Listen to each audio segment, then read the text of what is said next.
Okay, in this process, in the extraction of iron from hematite ore, the mixture is heated with the help of blast of hot air. So during initially carbon burns in oxygen to form carbon monoxide. Carbon burns in oxygen to form carbon monoxide in first step. Then the formed carbon monoxide reacts with the hematite ore to form iron. So here iron oxide is reduced by carbon monoxide. Here carbon monoxide is the reducing agent. Carbon monoxide reduce iron oxide into iron, metallic iron. So along with the releasing of carbon dioxide. So in this reaction, what is the role of calcium carbonate here? That is limestone here. So the limestone added reacts with silica. What is silica? It is nothing but sand already present ஆகிருக்கும் இல்லையா, ஓர் already enrich பண்ணியிருக்கும்போது remove பண்ணியிருப்பாங்க. But இருந்தாலும் remaining இருக்கிற அந்த sand silica என்ன ஆகும் அப்படின்னா limestone கூட ரியாக்ட் ஆகி கால்சியம் சிலிக்கேட் ஸ்லாகாக ஃபார்ம் ஆகிடும். That calcium silicate slack can be removed with the help of slag hole at the bottom of the furnace. At the bottom of the furnace two different holes இருக்கும். So ஒன்று பார்த்திங்க அப்படின்னா slack, அதாவது இம்ப்யூரிட்டிஸை collect பண்ணிக்கிறதுக்காகவும், இன்னொரு whole இருக்கும். அது எதுக்காக அப்படின்னா மோல்டன், இந்த மோல்டன் அயன் இருக்கு இல்லையா, ஸோ அதை ட்ரா பண்ணிக்கிறதுக்காகவும் இருக்கும். ஸோ ஸ்லாக் ஹோல் வழியாகவும் மோல்டன் அயன் அதுக்கான அவுட்லெட் வழியாகவும் வெளியில் நம்ம எடுத்துக்கலாம். So this process is simply called as smelting process. This process is simply called as smelting process. The limestone combines with it to form calcium silicate. In the extraction of copper from copper, this method is over smelting process. Another method, இதுவும் நம்ம already படிச்சிருக்கோம். In the extraction of copper from copper pyrites, இதுவும் நம்ம already படிச்சிருக்கோம். In the extraction of copper pyrites, the concentrated ore is heated in the reverberatory furnace. It is also the type of furnace. Copper pyrite, the formula of copper pyrite is CuFeS2. Concentrated ore is heated in the reverberatory furnace after mixing with silica and acidic flux. So here silica is nothing but மணல் இருக்கு இல்லையா, so மணல். So அதை தான் நம்ம என்ன பண்ண போகிறோம், காப்பர் பைரைட் கூட மிக்ஸ் பண்ணுறோம். Here silica is used as flux. The ferrous oxide formed due to melting is basic in nature and it combines with the silica to form ferrous silicate. So silica is acidic in nature. See, silica is acidic in nature and ferrous silicate basic in nature. Ferrous oxide is basic in nature. Ferrous oxide is basic in nature. Silica is acidic in nature. So acidic in nature silica combines with the ferrous oxide, basic in nature ferrous oxide to form ferrous silicate. It is a slag. So the remaining metal sulfide, see this equation. In this equation, copper pyrite ore is heated in the presence of oxygen in reverberatory furnace. During this process, copper pyrite split into iron sulfide and copper sulfide along with the releasing of sulfur dioxide. So here that formed ferrous sulfide, iron sulfide reacts with the oxygen to form iron oxide, ferrous oxide. This ferrous oxide again reacts with the flux. See, this is gang. உங்களுக்கு தப்பாக கொடுத்துருக்காங்க. இதுதான் FeO தான் gang, SiO2 flux. FeO gang அதான் impurity, அதை நம்ம என்ன பண்ணணும், ரிமூவ் பண்ணணும். இந்த SiO2ங்கிறது ஃப்ளக்ஸ் நாம் ஆட் பண்ணது. ஸோ இந்த கேங்கும் ஃப்ளக்ஸும், ஸோ ஃப்ளக்ஸோட ஓகேன்னு அது கேங் மெட்டீரியலுக்குள்ளே ரியாக்ட் ஆகி ஸ்லாகை ஃபார்ம் பண்ணும். அதுதான் ஃப்ளக்ஸோட ஓகே. ஸோ இதுலேயும் அதை தான் பண்ணியிருக்கேன். Okay, see from the beginning. இதில் பார்த்தீங்கன்னா காப்பர் பைரைட் ஓர் இருக்கு இல்லையா, ஸோ காப்பர் பைரைட் ஓர் இருக்கு இல்லையா, அந்த காப்பர் பைரைட் ஓர் பார்த்திங்க அப்படின்னா first split ஆகி iron sulfide copper sulfide convert ஆகுது. then again iron sulfide என்ன ஆகுது அப்படின்னா oxygen கூட react ஆகி iron oxide convert ஆகுது. ஸோ iron oxide என்னது gang. ஸோ இந்த iron oxide gang வந்து என்ன ஆகுது அப்படின்னா நம்ம ஆட் பண்ண ஃப்ளக்ஸ் கூட ரியாக்ட் ஆகி iron silicate கேங்காக ஸோ ஸ்லாகாக ஃபார்ம் ஆகிடுது. ஓகே, இப்போ ரிமைனிங் என்ன இருக்கும்? அயன் சல்ஃபைட் ரிமூவ் ஆகிடுச்சு.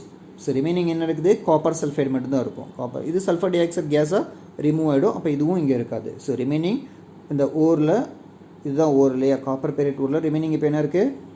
காப்பர் சல்ஃபைடு மட்டும்தான் இருக்குது. ஓகே, அந்த காப்பர் சல்ஃபைடு என்ன ஆகுதுன்னு பார்க்கலாம். Then this mixture is called as matte. இப்போ அயன் ஆக்சைடு இதில் பார்த்தீங்கன்னா எல்லா காப்பர் சல்ஃபைடுமே பார்த்தீங்க weight. Then the matte is separated. This is called as matte. See, the remaining metal sulfide and iron sulfide are mutually soluble and form a copper matte. So this is called as matte. So இதில் இருக்கிற எல்லா iron சல்ஃபைடுமே கம்ப்ளீட்டாக என்ன ஆகாது அப்படின்னா iron ஆக்சைடை convert ஆகி ஸ்லாகாக remove ஆகாது. ஸோ இந்த அயன் சல்ஃபைடும் காப்பர் சல்ஃபைடும் பார்த்தீங்கன்னா they are mutually soluble. So copper sulfide mutually soluble means copper sulfide is soluble in iron sulfide and iron sulfide is soluble in copper sulfide. So that is called as mutually soluble. So ரெண்டும் பார்த்தீங்க அப்படின்னா mutually soluble அப்படிங்கிறதுனால so கொஞ்சம் amount of iron sulphide என்ன பண்ண முடியாது, நம்ம கம்ப்ளீட்டாக செப்பரேட் பண்ண முடியாது. ஸோ இந்த காப்பர் சல்ஃபைட் அயன் சல்ஃபைட் ரெண்டும் மிக்ஸ் ஆகிருக்கிற மிக்சர் தான் என்னன்னு சொல்லுவாங்க அப்படின்னா காப்பர் சல்ஃபைடும் அயன் சல்ஃபைடும் மிக்ஸ் ஆகிருக்கிற இந்த mixture is called as copper matte. So இந்த காப்பர் மேட் இருக்கு இல்லையா, ஸோ அதை அகெயின் என்ன பண்ணுவாங்க அப்படின்னா ஒரு ஃபர்னஸ்க்கு ஷிஃப்ட் பண்ணுவாங்க, another furnace. The matte is separated from the slag. So ஸ்லாக்லேருந்து என்ன பண்ணுறோம் அப்படின்னா மேட்டை செப்பரேட் பண்ணுவோம். ஸ்லாக் அப்படிங்கிறது அயன் சிலிகேட், அதை நம்ம என்ன பண்ணுறோம், ரிமூவ் பண்ணிடுறோம். அடுத்தது matte. So matte is nothing but the mixture of iron sulphide and copper sulphide, that is matte. Iron சல்ஃபைடும் காப்பர் சல்ஃபைடும் மிக்ஸ் ஆகிருக்கிறது என்னது மேட். ஸோ இதுவும் நீங்கள் பார்த்துருக்கீங்க. It is important question. It was important question in your 10th standard. What is mean by besimerization? ஸோ அது அதே கொஸ்டின் தான். ஸோ அதுக்கான ஆன்சர் அது. பெசிமரைசேஷன் இஸ் நத்திங் பட் இந்த ப்ராசஸே பார்த்திங்க அப்படின்னா பெசிமர் கன்வெர்ட்டரில் தான் கேரி அவுட் பண்ணுவாங்க. பாரு, converting the name of the furnace is called as converting furnace. The actual name of the furnace is called furnace is Bessemer converter. So அந்த Bessemer கன்வெர்ட்டருக்கு நம்ம என்ன பண்ணுறோம், மேட்டை ஷிஃப்ட் பண்ணுறோம். ஸோ அதில் பார்த்திங்க அப்படின்னா again oxidizing process. So hot oxygen என்ன பண்ணுவாங்க அப்படின்னா அதில் பம்ப் பண்ணுவோம். So during this process iron sulphide remaining இருக்கிற அயன் சல்ஃபைட் என்ன ஆகுது அப்படின்னா இந்த அயன் சல்ஃபைட் அயன் ஆக்சைடாக கன்வெர்ட் ஆகுது. அப்புறம் FeS present in the matte is first oxidized to FeO iron oxide. Then this is removed as slag with silica. சிலிக்காங்கிறது நம்ம ஆட் பண்ண ஃப்ளக்ஸ். ஸோ நம்ம ஆட் பண்ண ஃப்ளக்ஸ் என்ன பண்ணுது அப்படின்னா இங்கே ஃபார்ம் ஆன அயன் ஆக்சைடு கூட அகெயின் ரியாக்ட் ஆகி உனக்கு அயன் சிலிக்கேட்டை ஸ்லாகை ரிமூவ் பண்ணிடுறோம். அப்போ இதில் ரிமைனிங் இருக்கிறது என்ன, காப்பர் ஆக்சைடு மட்டும்தான். ஸோ அப்போ காப்பர் ஆக்சைடு இதை நான் உங்களுக்கு டீட்டெயிலாக எக்ஸ்பிளைன் பண்ணியிருப்பேன். உங்களுக்கு டீட்டெயிலாக நீங்கள் 10th படிச்சிருப்பீங்க. காப்பர் சல்ஃபைடு இருக்கு இல்லையா, காப்பர் சல்ஃபைடு ஆக்சிஜனை பாஸ் பண்ணி காப்பர் சல்ஃபைட் ஆக்சிஜனை பாஸ் பண்ணி ஆக்சிடைஸ் பண்ணும்போது ஸோ கம்ப்ளீட்டாக எல்லா காப்பர் சல்ஃபைடையும் காப்பர் ஆக்சைடை கன்வெர்ட் பண்ண மாட்டாங்க. எல்லா காப்பர் சல்ஃபைடையும் காப்பர் ஆக்சைடை கன்வெர்ட் பண்ணாமல் ஒரு பாதி அமௌண்ட் ஆஃப் காப்பர் சல்ஃபைட் மட்டும் காப்பர் ஆக்சைடை கன்வெர்ட் ஆனதுக்கப்புறம் த சப்ளை ஆஃப் ஆக்சிஜன் என்ன பண்ணிவிடுவாங்க, கட் ஆஃப் பண்ணிவிடுவாங்க. சப்ளை ஆஃப் ஆக்சிஜனை கட் ஆஃப் பண்ணிவிடுவாங்க. அப்போது சப்ளை ஆஃப் ஆக்சிஜன் கட் ஆனதுக்கப்புறம் அதில் என்ன இருக்கும், காப்பர் சல்ஃபைடு இருக்கும். ஏன்னா பாதி காப்பர் சல்ஃபைடு தான் என்ன இருக்குது, காப்பர் ஆக்சைடாக கன்வெர்ட் ஆகிருக்குது. அப்போ காப்பர் சல்ஃபைடு இருக்கும், காப்பர் ஆக்சைடு இருக்கும். அப்போது ரிமைனிங் இருக்கிற copper sulphide again react with the formed copper oxide. இதில் ஃபார்ம் ஆன காப்பர் ஆக்சைடு கூட ரிமைனிங் இருக்கிற காப்பர் சல்ஃபைட் என்ன ஆகுது அப்படின்னா ரியாக்ட் ஆகி உனக்கு என்ன ஃபார்ம் ஆகும், க்ரூட் காப்பர் ஃபார்ம் ஆகும். So this whole process is called as besimerization. So besimerization I explain once again, இன்னொரு எக்ஸ்பிளைன் பண்ணுறேன். ஆல்ரெடி நம்ம இதில் மேட் ஃபார்ம் ஆயிருக்கு இல்லையா. காப்பர் பைரேட் என்ன ஆகுது அப்படின்னா இதுதான் காப்பர் பைரேட். இந்த காப்பர் பைரேட் என்ன ஆகுது அப்படின்னா இந்த ப்ராசஸில் அயன் சல்ஃபைடாகவும் காப்பர் சல்ஃபைடாகவும் கன்வெர்ட் ஆகுது. அயன் சல்ஃபைடாகவும் காப்பர் சல்ஃபைடாகவும் கன்வெர்ட் ஆகுது. இதில் அயன் சல்ஃபைடு என்ன ஆகுது அப்படின்னா அயன் ஆக்சைடாக கன்வெர்ட் ஆகுது. இதையும் அகெயின் ஃபுல்லாக எல்லா அயன் ஆக்சைடுமே என்ன ஆகுறது இல்லை, அயன் ஆக்சைடாக கன்வெர்ட் ஆகுது. எல்லா அயன் சல்ஃபைடும் அயன் ஆக்சைடாக கன்வெர்ட் ஆகாது. பிகாஸ் ரெண்டுமே பார்த்தீங்க அப்படின்னா மியூச்சுவல் சால்யூபிள். அதனால் பாதி அமௌண்ட் ஆஃப் அயன் சல்ஃபைடு மட்டும் அயன் ஆக்சைடாக கன்வெர்ட் ஆகுது. அந்த அயன் ஆக்சைடு அகெயின் ஃப்ளக்ஸ் கூட ரியாக்ட் ஆகி ஸ்லாகாக ஃபார்ம் ஆகுது. அப்போ ரிமைனிங் நம்மக்கிட்ட என்னென்ன இருக்கும், காப்பர் சல்ஃபைடு இருக்கும், அயன் சல்ஃபைடு இருக்கும். ஓகே, இந்த காப்பர் சல்ஃபைடும் அயன் சல்ஃபைடும் மிக்சர், இந்த மிக்சருக்கு பேர் தான் மேட். ஸோ இந்த மேட் என்ன பண்ணுறோம் அப்படின்னா அகெயின் இன்னொரு கன்வெர்ட்டிங் ஃபர்னஸில் எடுத்துக்கிறோம். ஸோ இந்த கன்வெர்ட்டிங் ஃபர்னஸில் ஆக்சிஜனை பாஸ் பண்ணி ஹீட் பண்ணும்போது அதில் அயன் சல்ஃபைடு இருக்குல்லையே, ரிமைனிங் இருக்கிற அயன் சல்ஃபைடு என்ன ஆகும் அப்படின்னா first iron sulphide present in the mat first oxidized to iron oxide. அந்த iron oxide again react with silica, நம்ம ஆட் பண்ண ஃப்ளக்ஸ் கூட ரியாக்ட் ஆகி அயன் சிலிக்கேட்டாக ஃபார்ம் ஆகுது. அது நான் ஸ்லாக், அது அயன் சிலிக்கேட்ங்கிறது ஃப்ளாக். அதை நம்ம என்ன ஸ்லாக் என்ன பண்ணுறோம், ரிமூவ் பண்ணிடுறோம். இப்போ நமக்கு ரிமைனிங் இருக்கிறது ஒன்றே ஒன்று மட்டும் தான், என்னது, copper sulphide. So copper sulphide. So இந்த காப்பர் சல்ஃபைடை நம்ம என்ன பண்ணணும், காப்பர் மெட்டலாக கன்வெர்ட் பண்ணணும். எப்படி கன்வெர்ட் பண்ணலாம்? ஸோ காப்பர் சல்ஃபைடு அந்த ரிவர்பரேட்டிவ் ஃபர்னஸில் இருக்கும்போது ஆக்சிஜன் என்ன பண்ணுறோம், சப்ளை பண்ணி ஸ்ட்ராங்காக ஹீட் பண்ணும்போது அந்த காப்பர் சல்ஃபைட் பாதி காப்பர் சல்ஃபைட் என்ன ஆகுது, காப்பர் ஆக்சைடாக கன்வெர்ட் ஆனதும் நம்ம என்ன பண்ணுறோம், ஆக்சிஜன் சப்ளையை கட் பண்ணிடுறோம். அப்போ ஆக்சிஜன் சப்ளை கட் பண்ணும்போது அப்போ அந்த ஃபர்னஸில் என்னென்ன இருக்கும், காப்பர் சல்ஃபைடு இருக்கும் அண்ட் தென் காப்பர் ஆக்சைடு இருக்கும். அப்போது ரிமைனிங் இருக்கிற copper sulphide reacts with the formed copper remaining இருக்கிற காப்பர் சல்ஃபைட் ஃபார்ம் ஆகிற காப்பர் ஆக்சைடு கூட ரியாக்ட் ஆகி உனக்கு காப்பர் மெட்டல் கிடைக்கும். Okay, that's all. நமக்கு ஓர்லேருந்து என்ன கிடைச்சிருக்கு, காப்பர் மெட்டல் கிடைச்சிருக்கு along with the formation of sulphur dioxide. So இந்த ப்ராசஸ் பார்த்தீங்கன்னா இந்த மோல்டன் காப்பர்லேருந்து சல்ஃபர் டை ஆக்சைடு கேஸ் என்ன பண்ணோம் அப்படின்னா பபுள்ஸாக வெளில வரும். அப்படியே வெளில வர வர அந்த காப்பர் மெட்டலாக காப்பர் சாலிடாக கன்வெர்ட் ஆனதும் உனக்கு அந்த காப்பர் மேலே பார்த்திங்க அப்படின்னா இப்போ இட்லி சுடும்போது இட்லிலேருந்து பார்த்திங்கன்னா வாட்டர் வேப்பர் வெளில இருந்ததுக்கப்புறம் இட்லி எப்படி இருக்குது, ஹோல்ஸாக இருக்கு இல்லையா, அதேமாதிரி தோசையிலே இருக்குது இல்லையா. ஸோ அதே மாதிரி இந்த காப்பர் மெட்டரில் என்ன இருக்கும் அப்படின்னா சின்ன சின்ன ஹோல்ஸ் இருக்கும். ஸோ அதனால தான் பார்த்திங்க அப்படின்னா இந்த this copper is called as blistered copper. பிளிஸ்டர்னு தெரியலையா உங்களுக்கு, இந்த கொப்பளமாக இருக்கும் இல்லையா. So that is called as blistered copper. The metallic copper is solidified. The metallic copper is solidified and it is blistered. It has blistered appearance due to the evaluation of sulfur dioxide. So evaluation sulfur dioxide evaluate ஆகிறதுனால அந்த copper எப்படி இருக்கும், blistered appearance-ஆக இருக்கும். So this is called as blistered copper. So smelting process பார்த்தது வரைக்கும் smelting process-ல் 2 metals எப்படி smelt பண்ணுறோம் அப்படிங்கிறத பார்த்தோம். ஒன்று copper, another one iron. Okay, next method இப்போ பார்த்துட்டு இருக்குது reduction of metallic oxide into metals, அதான் பார்த்துட்ருக்கோம்.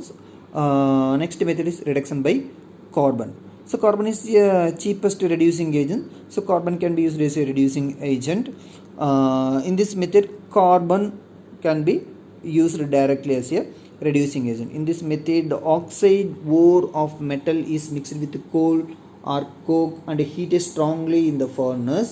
This process can be applied to the metals which do not form carbides with carbon at the reduction temperature. Okay, the metal should not form its carbide when it is heated with carbon. Some metals are forming metallic carbides. சில metals என்ன பண்ணும் அப்படின்னா carbon கூட react ஆகி metallic carbide form ஆகும். So அந்த மாதிரி metals என்ன பண்ண முடியாது, இந்த மெத்தடில் ரெடியூஸ் பண்ண முடியாது. இதில் என்ன பண்ணுறோம் அப்படின்னா carbon is taken in the form of coke. That means கோக்னா என்ன, கோல் இருக்கு இல்லையா, coal is the pure carbon. So நம்ம அதை யூஸ் பண்ணி என்ன பண்ணுறோம், மெட்டாலிக் ஆக்சைடை ரெடியூஸ் பண்ணுறோம். The powdered coke is mixed with the powdered ore and heated strongly in the blast furnace. During this process, metallic oxide is reduced to metal along with the releasing of carbon monoxide. In this case, manganese, zinc and chromium can be reduced. See, zinc oxide is reduced to zinc and manganese oxide is reduced to manganese and chromium oxide is reduced to chromium.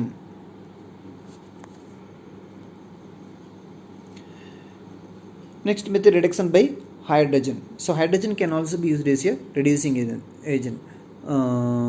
Hydrogen is also the cheapest reducing agent.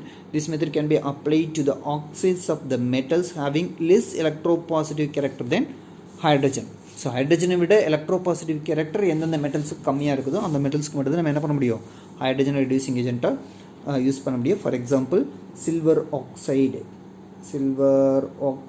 can be reduced. Silver oxide can be reduced to silver and iron oxide can be reduced to iron. And nickel oxide can be reduced to nickel by using the mixture of hydrogen and carbon monoxide. We know already that the mixture of hydrogen and carbon monoxide is called as water gas. So hydrogen, carbon monoxide in the mixture use பண்ணி என்ன பண்ணலாம், nickel oxide can be reduced into nickel.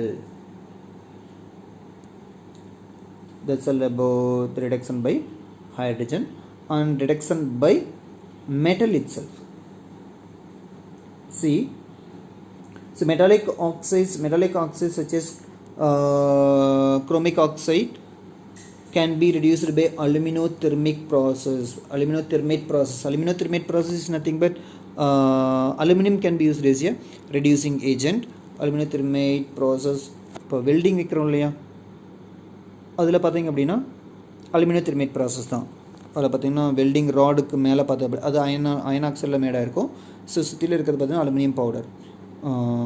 அதில் என்ன ஆகும் அப்படின்னா aluminium iron ஆக்சைடை reduce பண்ணி அயனாக convert பண்ணுது. ஸோ அது என்ன ஆகும் அப்படின்னா மெட்டலோட ஜாயின்ஸில் அயனாக ஃபார்ம் ஆகும். அதே ப்ராசஸ் யூஸ் பண்ணி தான் இங்கேயும் நம்ம reduce பண்ணுறோம்.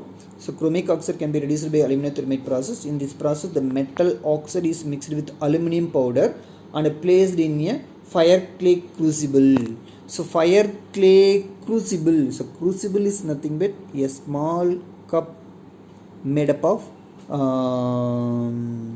fire resistant material. So ஒரு சின்ன கப் இருக்கும், அது ஃபயர் ரெசிஸ்டன்ஸ் மெட்டீரியலால் மேட் பண்ணியிருப்பாங்க, அதுதான் crucible. ஸோ அதில் என்ன பண்ணுவோம் அப்படின்னா the metallic oxide is mixed with aluminum. எந்த மெட்டல், அதாவது குரோமிக் ஆக்சைடை என்ன பண்ணுறோம், அலுமினியம் பவுடர் கூட மிக்ஸ் பண்ணி ஃபயர் கிளே குரூசிபிளில் எடுத்து நம்ம என்ன பண்ணுறோம், ஸ்ட்ராங்காக ஹீட் பண்ணுறோம், அதை இக்னிட் பண்ணுறோம். இதில் இக்னிட் பண்ணுறதுக்கு ஒன் மோர் மெத்தட் யூஸ் பண்ணுவாங்க, மிக்சர் யூஸ் பண்ணுவாங்க. Usually magnesium and barium peroxide. A mixture of magnesium and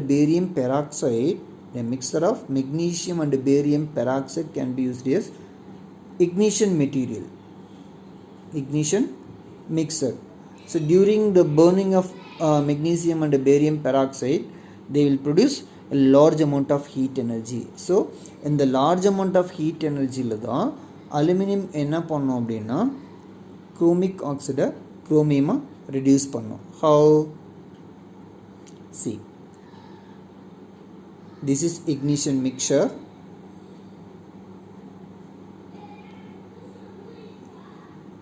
So they will produce during the above reaction, during this reaction the large amount of heat is evolved. A large amount of heat is evolved, that is the temperature up to 2400 degree. இப்போ இது ignition mixture. ரெண்டு mix ஆகும்போது என்ன form ஆகும் அப்படின்னா barium oxide and magnesium oxide. In this process the temperature released up to 2400 degrees Celsius. On the reaction enthalpy is 852 kilojoules per mole, which facilitates the reaction of Cr2O3 by aluminum, reduction of chromium oxide into chromium. So இந்த temperature use பண்ணி தான் chromium oxide என்னவா convert ஆகுது, குரோமியமாக convert ஆகுது with the help of aluminium powder. Cr2O3 plus aluminum gives Cr plus Al2O3. So active metals such as sodium, potassium and calcium can also be used to reduce the metal oxide. Some active metals like sodium, magnesium, calcium can also be used as reducing agent. In the case of boron, sodium can be used to reduce boron. For rubidium, magnesium can be used to reduce rubidium oxide to rubidium.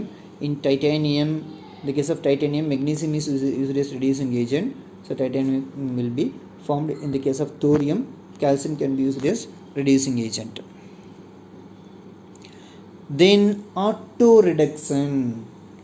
So here no special reduction process will be required. எந்த ஒரு special reduction ப்ராசஸும் இதுக்கு தேவையில்லை. ஆட்டோமேட்டிக்காக அதுவே என்ன ஆகிடும், மெட்டலாக reduce ஆகிடும். சி simple roasting of some of the ores give the crude metal. In such cases the use of reducing agent is not necessary.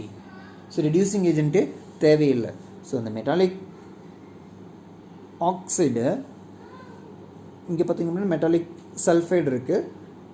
when it is heated strongly in the presence of oxygen, it will form pure metal. No reducing agent is used. So here oxygen add பண்ணியிருக்காங்க, oxygen reducing agent கிடையாது. இங்கே என்ன பண்ணியிருக்காங்க, ஸ்ட்ராங்காக heat பண்ணுறதுன்னு என்ன அர்த்தம், in the presence of oxygen அதை ஹீட் பண்ணுறோம். ஸோ அதனால தான் இங்கே ஆக்சிஜனை ஆட் பண்ணியிருக்காங்க. இப்போ simple roasting of some of the ores gives the crude metal. In such cases the use of reducing agent is not necessary. For example, mercury is obtained by roasting of its ore cinnabar. So cinnabar is the ore of mercury. Cinnabar is the ore of mercury. So in this process, when cinnabar during roasting, இப்போ இதிலே பார்த்தீங்கன்னா crude metal obtain பண்ணுறதுல ரெண்டு stage இருக்குது. ஒன்று conversion of metallic ore into metallic oxide. Next one metallic oxide, reduction of metallic oxide into crude metal. அதில் roasting நீங்கள் perform பண்ணும்போதே உங்களுக்கு டைரெக்டாக என்ன கிடச்சிரும், பியூர் மெட்டல் கிடச்சிரும். ஸோ இதுக்குன்னு ஸ்பெஷலாக எந்த ஒரு ரிடக்ஷன் ப்ராசஸும் நீங்கள் கேரி அவுட் பண்ண தேவையில்லை. Okay, that's all about reduction. At the end of the reduction process we can obtain crude metal. நமக்கு impure metal கிடச்சிரும். Then the last step is remaining, that is purification of crude metal into pure metal. So before that we need to study about thermodynamic principles of metallurgy. Let's see that in next class. Okay, thank you.